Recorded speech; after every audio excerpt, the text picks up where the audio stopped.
আমাদের জমা দেওয়ার কথা কেন বলছেন?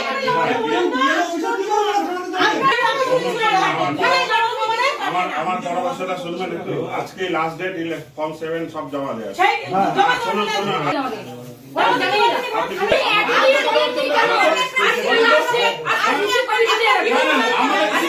ভোটারদের নাম কাটানোর জন্য ভারতীয় জনতা পার্টির এবং পশ্চিম যদি ফাইলে সই না করেন, আমরা রাত্রি 10টা পর্যন্ত সারা রাত পেরে আমরা সাধারণ ঘরের ছেলে আমরা এখানে বসে থাকতে পারবো, কিন্তু আপনি কিন্তু থাকতে পারবেন না। আমরা রাখলো হিয়ারিং পর্যন্ত পেল না, হিয়ারিং পর্যন্ত পেল না। বৈধ ভোটার সত্য তার নাম খসড়া তালিকায় থাকলো, হিয়ারিং এ পৌঁছল না বলুন এখানে।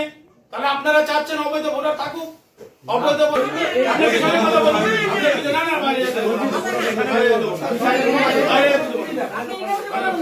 এখন আমরা ফর্ম 7 সমস্ত বিএলওদের কাছে জমা দিতে চাই। বিএলওরা সেই ফর্ম 7 আমাদেরকে ঘুরিয়ে দেয়। আর আমরা যে সমস্ত নিগাল দেখুন, এখানে গুজ্জার আলী বাংলাদেশের তার ডকুমেন্টস, ঠিক আছে, এখানে মান্নান আলী বলে ভোট তুলেছে, সমস্ত কিছু আমাদের কাগজ তথ্য থাকা সত্ত্বেও বিএলওরা সই করছেন না। আমরা বিডিও সাহেবের দ্বারস্থ হয়েছি, বিডিও সাহেব আমাদেরকে রিসিভ দেবে না। দেখুন কিভাবে অবৈধ ভোটারকে এ রাজ্যের শাসক দল প্রশাসনকে কাজে লাগিয়ে এই অবৈধ ভোটারদের রাখার চেষ্টা করছে। তাই যতক্ষণ না পর্যন্ত আমাদেরকে এই সমস্ত 7 ফর্ম আমাদেরকে রিসিভ দেবেন, ততক্ষণ আমাদের ধর্ণা চলবে। আমরা 7 ফর্ম জমা দেব, রিসিপ্ট নিব, তারপরে এখান থেকে আমরা বেরোব।